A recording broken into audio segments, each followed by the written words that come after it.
What's going on, people? Good day to you. Good day to you. How is the world treating you guys? Hopefully, you guys had a great weekend and you guys are back at it. Today is the 18th of May, 2026, and we have had a heat wave hit our nation all over. We're 14 days out of, I believe, tornado and hurricane season, and it starts on June 1st. So, guys, be prepared for weather changes and things to come together. We have so much stuff already on our plate and more to come. The other day, before I get started, I got to tell you what happened. The other day, I went to the gas station, and y'all know if you are impacted by this, then you know what I'm talking about. I took out $20 to put some gas in the car, and that's like wasting my money. $20. But all of us in our times to come have realized that $20 don't go as far as it used to. And that might be just because of our economy. For the first time listeners or the long time listeners, my name is Jermaine McCrimmon, and you're currently listening to Humanity Unplugged podcast. We're on all social media platforms, and we invite you to come in, take off your shoes, relax your feet, uh, get some information, get your pen and pad ready. And these are just my thoughts, my beliefs, what I think is going on. A lot of things we talk about here on this channel are real life things that happen. Uh, and we give you information that you might can pass along to someone that's listening. Uh, we've been doing this now for 2 years, and or will be 2 years coming, and we enjoy it. We enjoy sharing with you action reaction videos, common conversation, and things as such. And I'm talking about this gas station analogy, and actually, it's not even an analogy. It happened. I went and put $20 for gas in my car, and I barely got 4 gallons of gas with $20. Now, for those of you who don't know, 4 gallons won't get you nowhere. But where I'm at, 4 gallons is still some gas. It took me almost to half, and believe it or not, the light was on. I normally don't run my car that low, but I did because I didn't rush to put gas in it. I'm not going nowhere. I can honestly tell you guys, I'm somewhat of a routine guy. I have the same routine I do every day, just about. I notice things within my routine. Every once in a while, I might go outside of the lines. But I'm a creature of habit, and most of us are a creature of habit. We do something that we normally do every day because that's part of us, our normal routine of what we do. And the day we miss it or the day something happens, we know exactly where to look at, where the error or what might took place, where they happen at. And I was just shocked when I look at the indicator of my gas, and it showed I was not on half, of course, but it wasn't as high as it normally get me. So our economy is being squeezed every day, and our president doesn't even care about our financial state of the citizens of the United States because he know, I guess, it got to get worse before it gets better. At least that's the cliche that people say about America. It's got to get worse before it gets better.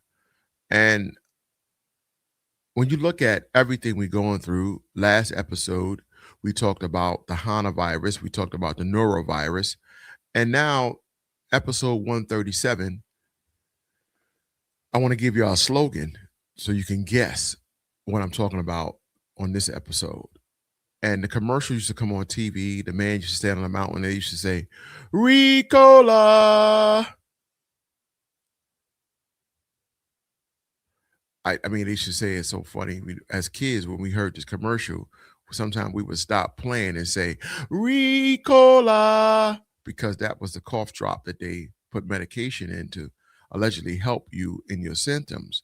But now there's a new slogan that's out, and it goes like this: Ebola, Ebola.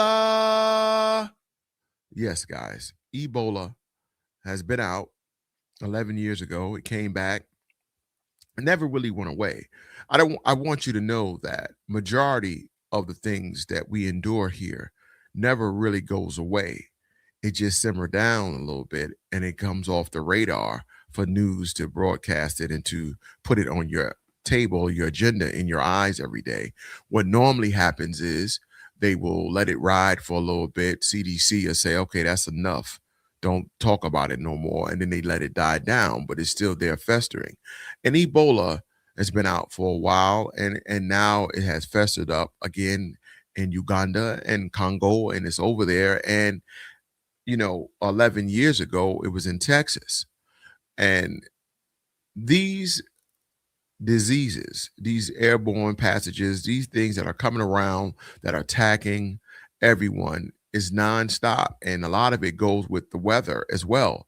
It festers in the heat, it multiplies, it does very well when the weather changes, the pollen is out there, you know, insects carry this, to me.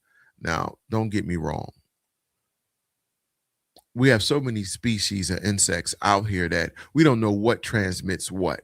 We know we have a faint idea of what we believe transfers and moves throughout the system, but we don't particularly have 100% sure accuracy of what's going on. And if you notice in our last episodes, I talked about the missing scientists. They might have knew, but of course they're missing now.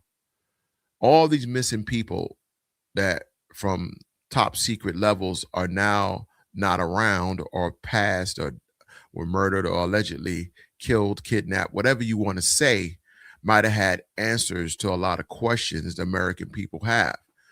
And being that the fact that they're not around to speak anymore on behalf, it gives you a good idea of what's going on. Now, who's to say what happened to them, but who's to say who's releasing these diseases? Well, we know Wuhan or Wu-Tang, whatever, over there in Seoul, Korea, South Korea, whatever it was, where they discovered COVID-19 or whatever. They released it allegedly as a man-made virus. And how you made something that you can't fix? What are you doing making something some diabolical that has so much damage, but we don't have a cure for it at all? They want you to take some other stuff that help break down your system so that way you could be more impelled on the next geographical assimilation of viruses to come out to take you out. I mean, to me, this is alleged, all alleged, but why are we in these labs creating these type of things instead of trying to find a cure for other diseases like the big C? Cancer is one of the leading diseases out here, taking people out left and right, uh, cutting lives in half, and yet we can't come to a conclusion of what to cure it, but we can create more diabolical diseases to come through and take people out as well. It's just the things that we think about and what we wake up to do with ourselves. This is something that I want to share with people all the time about using your time wisely. In my profession, uh, I see people and I see people hurt. I see them struggling. I see them requesting for medical attention. I see them requesting for mental attention. And I'm glad my job is not to dissect who really needs mental or who needs regular health care. I'm glad it's not, because so many people out here are playing reindeer games. And I say that because people are tired of how they're living. They're ready to give up. They don't have nothing to lose. And we have come to this fork in the road where we're tired of hearing bad news. We're tired of hearing news that doesn't encourage you to move forward. And that's all that's on the radio, on the TVs, on all the social media platforms is bad news. And now the slang of the new YNs are out here wanting to pop and shoot and rob and steal and murder and do crimes, and they're not realizing that they're not making more programs for the youth. They're making more prison cells for the youth. They are giving away 3 to 4 life sentences to youth. So they make it hard, and I say they make it hard. They give you these options that you have to be strong enough to walk by every day. The drug dealers that you see in your neighborhood, the gang banging that you see in your neighborhood is all near you getting on transportation, the library, going to a boys and girls club.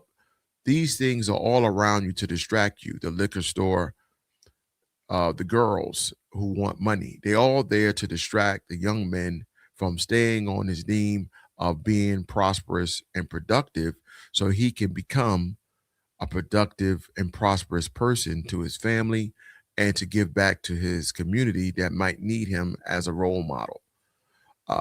For those of you that cut me off, and for those of you who don't want to listen to what I say, this is exactly why we're in the situation we're in. Because you will push the YN videos, you will push the videos of the girls tweaking, shaking their butt, you will push those TikTok videos of females explicitly wearing clothes that they shouldn't be broadcasting all their goods, and then they're wondering why they can't find a husband. Well, it's because the narrative of a good man is not sitting on TikTok watching you shake your butt on a video. They don't care how you cook and showing all your breasts on TikTok. I have nothing against TikTok. I have nothing against YouTube or none of the social media platforms. I just think a lot of people use their time to show flesh more than anything, because we all know flesh been selling since the 60s, 50s, 40s, and it's still going to sell today. Excuse my French, but ass sell, because you have so many men that don't have the intellectual dialect to have a conversation to stimulate a female mind. I have had several conversations with females of all ages, and I'm going to have a show on this as well, that the average female that I talk to, and I'm talking about all averages, all ages, I talk to them, all nationalities, I talk to them. And where I'm at, especially, they talk about the simplest thing for a man to do. And it's sad. And I don't know whether this come from the bar being set so low, or the home training wasn't implemented a long time ago. I watch a few people, and I don't want to get off the subject, but I have to talk about this, how women set the bar so low. I have talked to 50-year-old, 40-year-old, 30-year-old, late 20s, early 20s. You know what they all got in common? It's so sad. They want a man to take them out to eat.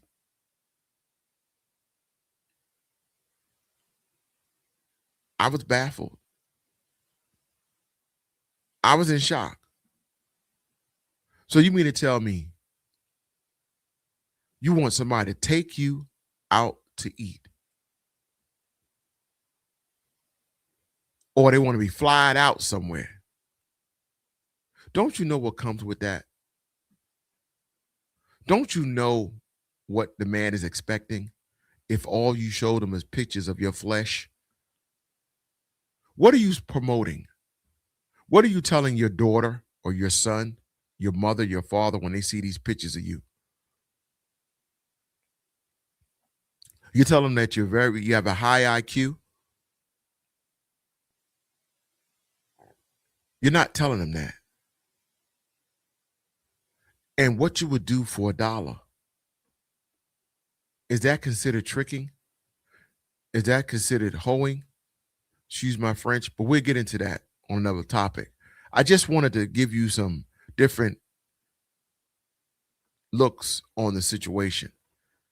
It's going to be out Thursday called Relationship One-on-One. And I'm going to talk to a few different people, and they're going to give me the analogy of what they feel and how they feel. But getting back to the topic, Ebola is back, and we're going to talk about it. For those that want to reach out to us, we're on all social media platforms. Keep your head up, guys. It will get better. We just got to weather the storm. Keep your head up. Listen up.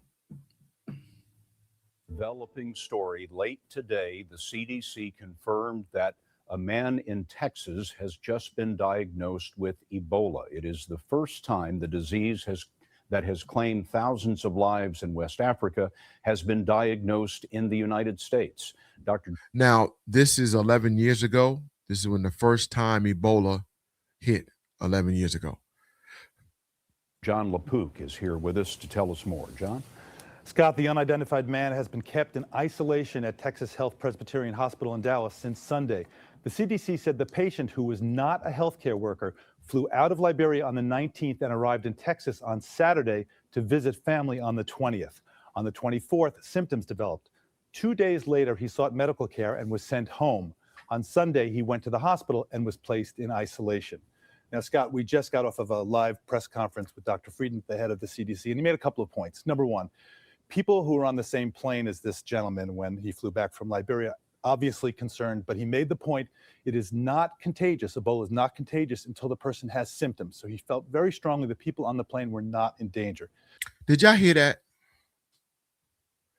Ebola is not contagious unless you have symptoms. So let me ask you a question. Is he indicating that you can have Ebola festering in your body, but until you have symptoms, it's not contagious? Because that's what he's saying. Two, you wonder about from the 24th to the 28th, he was sent home before he came back and was put in isolation. He did come in contact with a handful of people. And again, it's reassuring to know that it's directly spread only by direct contact with fluids. So specifically, it's not spread through the air. And the CDC is going to be contacting the people who. Now he's saying it's contacted through the fluids, not contacted by air. Who he came in contact with and following them, making sure that their symptoms are followed. And finally, people worry about, could it spread here widely in the United States? And the CDC, again, Dr. Frieden very firmly says, this is not Africa. Here we have a very robust healthcare system. Yes, it's expected and they prepared for people coming here, but they're going to isolate these people and they're going to very specifically follow their contacts. And with that, it should be contained. So now they're saying there's nothing we should worry about. It happens. It's quite common. We have a robust healthcare system where we can manage and shut it down if it does hit. Now, that was 11 years ago, right? 11 years ago. Let's talk about it now that it just hit again. And let's see what's said about Ebola now. Here we go. An outbreak of Ebola in the Democratic Republic of Congo has been declared as a public health emergency of international concern by the World Health Organization. International concern by the World Health Organization. 11 years has passed, and now they say it's concerns. At least 80 people are thought to have died in the east of the country, many of them in Ituri province across the 3 areas that you can see. 80 people have died already. A first case has also now been confirmed in the city of Goma, close to the border with Rwanda. Neighbouring Uganda has also seen 1 case. Yesterday, a man died of the virus in Kampala. We'll be looking at why the outbreak has become a global concern. But first, Joe Inwood reports. In Bunia, they are all too familiar with what this means. The re-emergence of Ebola, the deadly virus that has struck the eastern DRC before. It's said to be spreading and has already killed more than 80 people. Local hospitals have been doing what they can, but they are not equipped to deal with a major outbreak. The news that a case has been reported in Goma, the biggest city in the region, is of particular concern. Containing the virus before it spreads is vital. I'm afraid, like any human being, because we have children at school and they still come into contact with a lot of people. We don't really know who they might be around or play with. Once they come home, they can infect the whole family. This was the same region that was hit by the DRC's deadliest ever Ebola outbreak between 2018 and 2020. That killed around 2,500 people. Specialist treatment centres were set up, with patients kept behind plastic sheets. Ebola spreads through direct contact with bodily fluids and through broken skin. It causes severe bleeding and organ failure, and often an agonising death. In one of the poorest countries on earth, where many do not have access to good health care, bringing this latest outbreak under control comes with many challenges. People in the community said it was witchcraft. Now This is Samuel Rogers Kimba. we realise that the first person fell ill in late April and died. The body was repatriated to a nearby town. It was the return of this body to a mining area with a large population that caused the Ebola outbreak to escalate. The strain of Ebola behind this new outbreak does not have a vaccine. The World Health Organization says the DRC is facing a health emergency of international concern. Joe Inwood, BBC News. So how big a threat is Ebola, and should we be worried here? Here's our health correspondent, James Gallagher. James. Well, Rita, Ebola is a rare but deadly virus. And what we're dealing with here is a species of Ebola that's not been seen for over a decade. It's called Bundibugyo, and it's only caused 2 outbreaks before, one in 2007 in Uganda and one in 2012 in DRC. It killed around a third of those infected. Symptoms start like flu, with a fever and tiredness, progressing to vomiting, diarrhea and organ failure. Some patients develop internal and external bleeding, and this old, rare species is a challenge. Tests on patients were coming back negative because they were looking for more common types of Ebola, and there's no vaccine that's been developed. And that means there are fewer tools to stop this outbreak, and there are no drugs that target the virus, making it harder to treat. No vaccine, no drugs to target it. It's running wild, guys. Ebola's going to run wild. And there are yet more complications. The first known case, a nurse, developed symptoms on the 24th of April. So there's been weeks of the virus spreading, and the true size of the outbreak is unknown. It's also happening in a conflict zone with 250,000 people displaced from their homes. So experts say stopping this outbreak will be a challenge. This is an emergent strain that hasn't been seen for some time, and there's no vaccine. So huge effort to get some vaccines tested and out there is the priority. The second is where this is happening. These are really hard to reach areas, mining towns, on borders, really vulnerable communities. Experts. We up there trying to control the oil and got all our troops over there. Ain't no war. The real war and what you fight is what you can't see.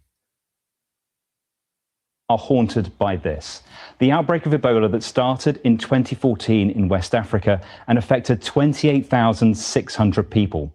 The risk Ebola poses to the whole world remains tiny. Even back then, there were only 3 cases in the UK, and all were healthcare workers who had volunteered to help.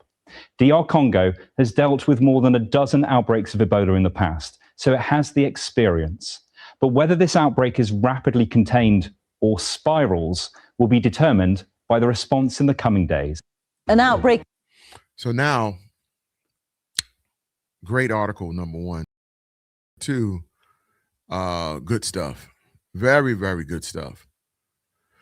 So it's all determined on what we're going to do, right? Huh? How are we going to handle it? Are we going to still treat it like COVID and the Hana virus? Huh? Let's see what's going on. One more, and then we out of here.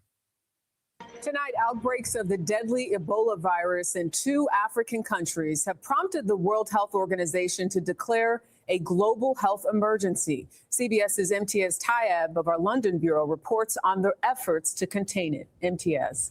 Jarika, good evening. There's a major push to contain this fast-moving and deadly outbreak of the Ebola virus. The Democratic Republic of Congo's government has said it's activated a public health emergency operations center, strengthened epidemiological and laboratory surveillance, and ordered the rapid deployment of response teams in an attempt to contain the outbreak. This remote corner of eastern Congo is on edge. In a nearby gold mining area, Ebola is spreading fast and people are dying. John Kasembo is a motorcycle taxi driver. We are very afraid, he says. Since the beginning of May, many people have died, and it keeps happening. We're so scared. Kasembo is right to be afraid. Spread through direct contact with bodily fluids and through broken skin, Ebola causes severe bleeding and organ failure. There is no proven cure for the virus, and according to the World Health Organization, the average fatality rate is around 50%. CBS News medical correspondent Dr. Celine Gounder says containing the virus won't be easy. It's already a big outbreak at the point that we're hearing about it. There have already been a number of deaths, and this is a strain of Ebola for which we have no treatment, no vaccines. This is the Democratic Republic of Congo's 17th outbreak of the deadly viral disease, which was first discovered in 1976 in what is now the DRC and is thought to have spread from bats. It's also unfolding against a backdrop of a deepening security crisis in the region, where clashes between rival militia groups have killed dozens of civilians in recent weeks.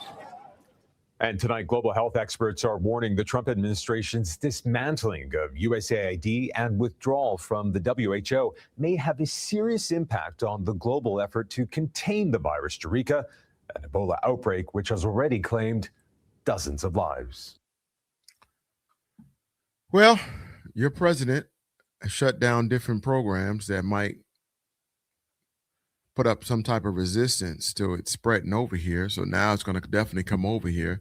It's just a matter of when. When will it hit America? And for us to get on CDC to create a vaccine to maintain, destroy, or maybe even stop it from spreading. It's been out since 71 or whatever, but didn't hit until 2000, I think 17 or 2008, to 20, something like that. And it's here. So what are you going to do? What are you going to do? You're going to let the American people get hit with this too? That's my closing argument, guys. Where do we stand? Are we divided? Are we united? Since President Trump has declared war on everything, has he forgotten the American people? You decide. Protect yourself at all times. Maybe it's time for you to wear a mask. I don't know.